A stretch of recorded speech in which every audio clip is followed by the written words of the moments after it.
Hey yo, how's it going, guys? I hope everybody has been keeping well. Welcome to Dozer Drives. This HAVAL Jolion, which has been the talk of the town, talk of the country, shall we say, because it's just here in South Africa disrupted, the concept that we have of value for money. They're pitching this car between 300,000 and 450,000, but it's the size and also the features of cars over 600,000, I would say.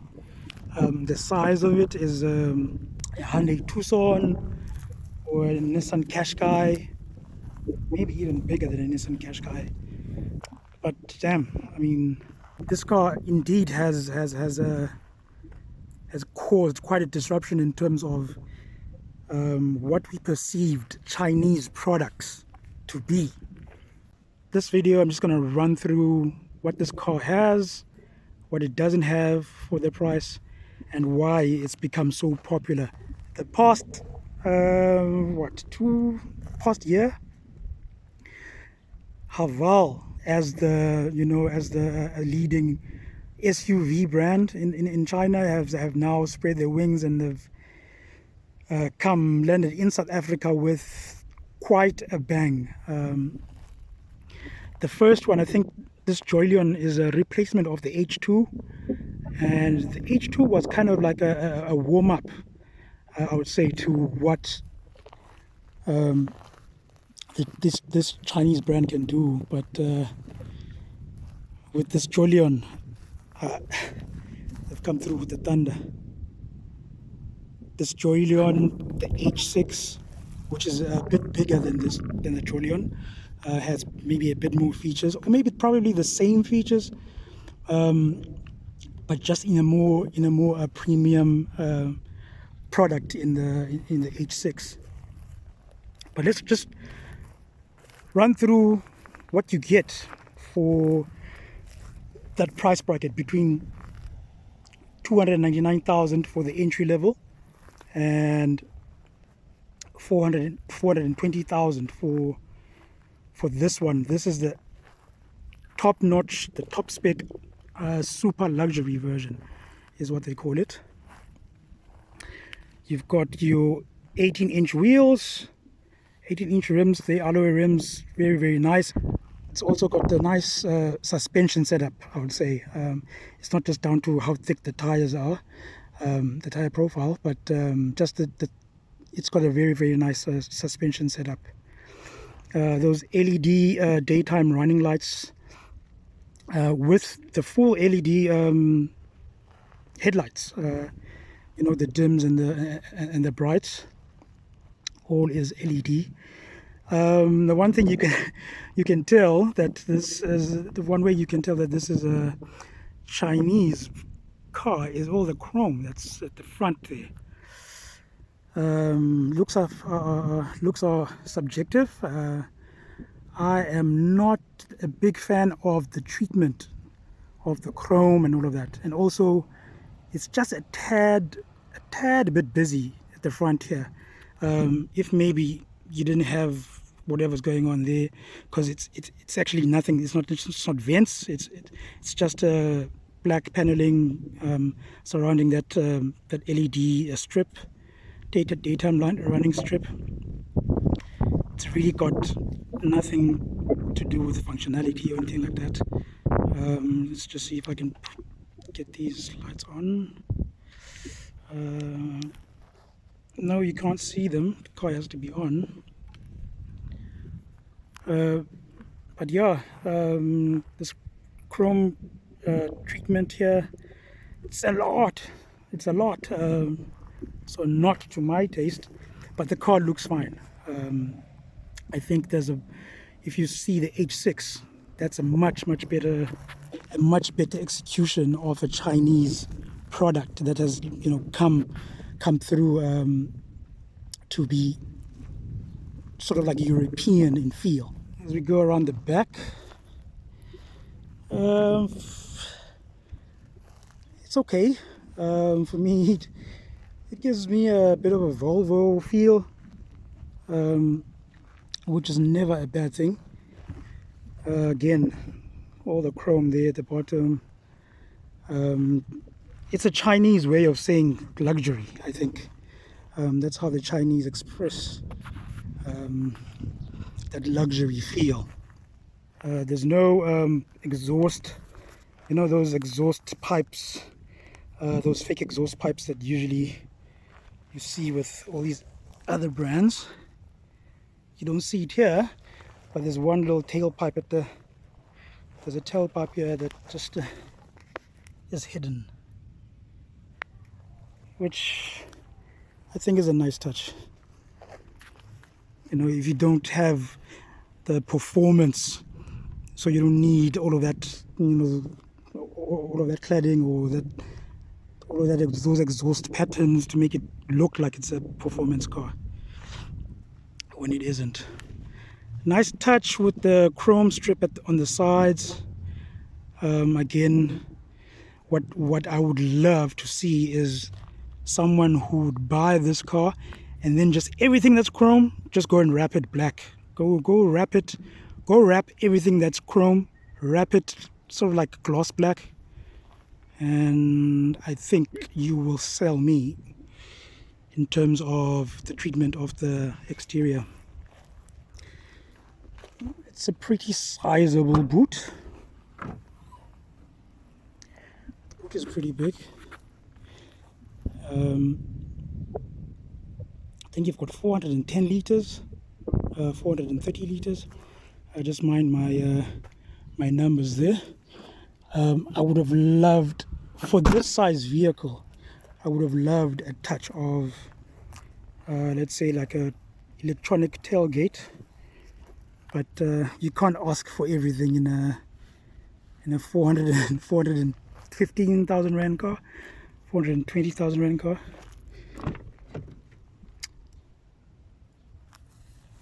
Back is really generous. For the competition, of this car, this is really luxurious, to say the least. 2 USBs here at the back for the kids or, you know, friends. They can control also their, where the cold air goes. Lots of cup holders. I think there's 8 cup holders all around the car. Nice panoramic sunroof. So it's really nice. And I fit. I mean, look at the, I am 1.73 meters tall, and I'm good at the back here. And this seat is in my driving position. Look at the space. Let's go to the front. I missed that greeting there. Nice greeting there with the screen. You come in and you are in. You feel like you're in a quite a luxurious car here. Dare I say, X1, X2 level of quality. You know, BMW X1, X2, Mercedes, GLB, GLC. This is really nice. Nice trim. This is like some kind of vinyl. It's not leather, but it's got this nice pattern, nice little pattern here, just to add a bit of luxury. Nice pattern there. It's a plastic little pattern. Nice chrome, plastic chrome. Yeah, but the chrome theme continues. Look at the bezel around this. This is a big screen. This is a big screen. 12.3 inches.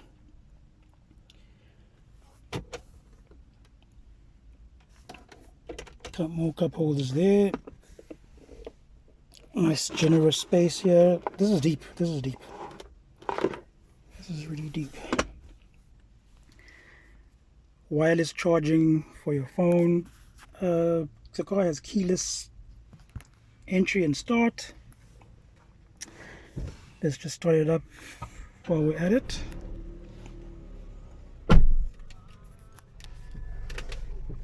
And let's just walk through what we have here. Dual climate control. Turn the aircon down. Dual zone climate control. This thing is a lot. All of the Jolions, they have one engine. It's a 1.5 liter turbocharged petrol engine that's mated, depending on the spec, to either a 6-speed manual gearbox, or this one that I have here is a 7-speed dual clutch transmission. It has 105 kilowatts and 210 Newton meters. It's not the best in terms of performance, but it's actually not lacking at all. In terms of fuel consumption, you're looking at about 9.8 liters per 100 kilometers, which is a bit on the high side, and that's because, yeah, the Chinese still need to do a little bit more work in terms of refinement of their engines. But in terms of technology, they've got this thing sorted. There's a lot in here. Let's just see. So this is all the safety systems that you can find in this car. Lane assist, forward collision assist, traffic sign recognition, and also rear cross traffic alert. The 6 airbags, and all your normal ABS, electronic brake distribution. There's a lot. And then in terms of a bit of capability, hill descent control. There's hill descent control over there. But the car is not it's not a 4x4 by any means. But it will help me get out of this little ditch that I drove into here. This little ditch that I drove into here, Burgundy Estate, is not going to be a problem for me to just crawl out of here, as I used the hill descent control to come down. You've also got heads up display there with traffic sign recognition. It shows you your speed, and also shows you your lane keep assist monitoring. If it will show you if you are too close to either the left or the right of your lane on the highway. And this car can actually, it keeps you in the lane. It will center the car in the lane, and if you don't have that function on and you are veering off the lane, it brings you back by itself. But yeah, in terms of luxury, damn, this car has a lot. It offers a lot, and I'm really impressed. Yeah, let's check out this gear knob here. This gear knob is quite cool. It's that rotary gear knob sort of like situation that we first probably saw in the Jaguar XF back in the mid 2000s, but this one doesn't go up and down. It always stays like this. It's always on your P. Let's just start the car up. So it starts on P, and then when you turn the knob to the left, it goes on to neutral, and then it'll You turn again to the left, it goes on to reverse.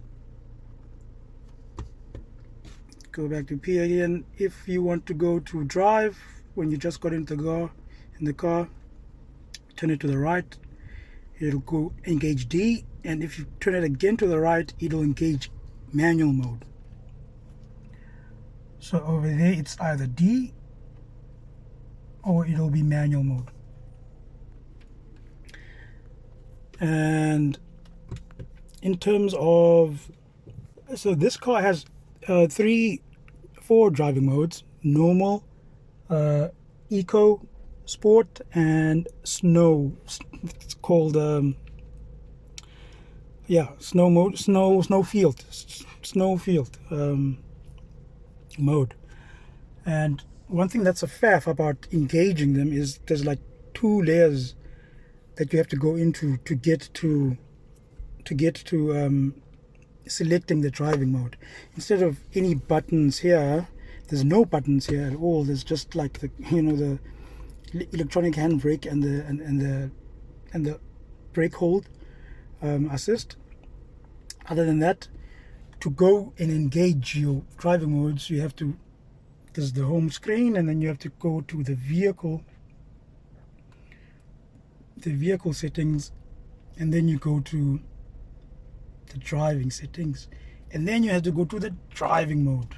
So there's like 3-4 layers for you to get to the driving mode that you want to select. And then you go and you can select normal, or you can select sport or economy. But other than that, not much in terms of gripes with this car. For the luxury that's in here, I would have loved to have heated seats, at least. I'd love to have heated seats in this car.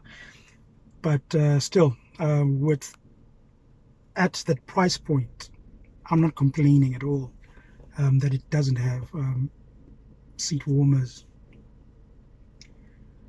I'm really impressed with the HAVAL Jolion. I've been waiting 6-7 months to get behind the wheel of this thing, and now that I'm in it, I can confirm or agree with a lot of the reviews that I've seen flying around that this is quite a game changer in terms of value for money and what you get standard. You don't have to pay extra for these safety systems and all these luxurious features that you find in cars these days.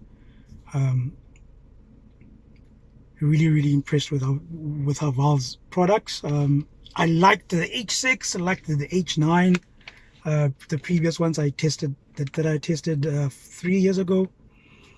And I was really looking forward to what they will have in the future, and the future has come very quickly in terms of how much they've improved on their products. What can I say that's bad? It's, as I said, the fuel consumption is not as bad as I thought. Is not as bad as I heard from other journalists.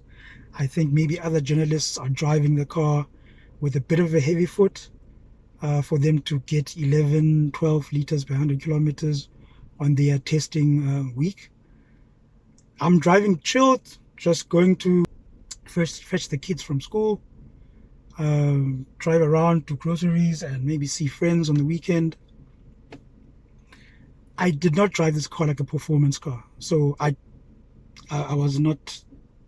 did not drive the fuel consumption too high. I'm really again impressed with what HAVAL has here for this price point. This is like perfect for value for money. In terms of longevity, the car, I mean, HAVAL is backing it up with 5-year 5-year 60,000 kilometers of service and 5-year 100,000 kilometers in warranty. So hey, that's already much better than, you know, the Toyotas, the VWs, Mazda. Okay, Mazda is also like you. There's a duality there because they offer unlimited kilometers, but the years in terms of warranty is really, really short, 3 years. So there's a bit of debate there in terms, you know, when you want to compare. But damn, I am very, very impressed with this car. Very, very impressed with HAVAL.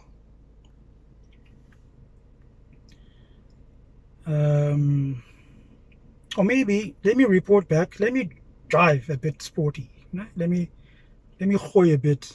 Let me drive like a person with a heavy foot, and let's see how much it changes from the 9.8 that I've had in my four days of testing. I've still got another 2 days. Let me push on and maybe drive a bit carelessly in terms of performance, but not in terms of on the road. Really, really impressed again. Oh yes, in terms of those warranties and whatnot, if you buy the HAVAL from Thorpe dealerships, the Thorpe dealerships, they actually add 2 more years of warranty to your vehicle for free. So it's like 7 years basically if you buy so the 7 years backup if you buy your car from a Thorpe dealership. So here's some extra, you know, value for you, as if the car wasn't already looking good. Yeah, guys, I'm gonna carry on driving, see what I've missed over the past 4 days that I've been testing. I've got another 2 days. I don't think there'll be anything that will pop up in terms of my testing. But I'll report if there's anything more. I'll add to this video. If there's anything added to this video, then you'll know that there was something that I felt I had to report on. But really impressed with HAVAL basically. I didn't say anything much about the handling of this car because I didn't really go into the twisties and push it. It's not going to be driven like that. But in and around town, what I could already feel was that the car is very soft. It leans a lot on the turns. So I'm guessing it's not going to be the most sportiest car that you're driving when you're doing long distances and you want to, you know, get on some mountain passes. But yeah, very impressed by the car in general. Let's see you guys on the next car. I'll see you on the next video. Thanks for watching.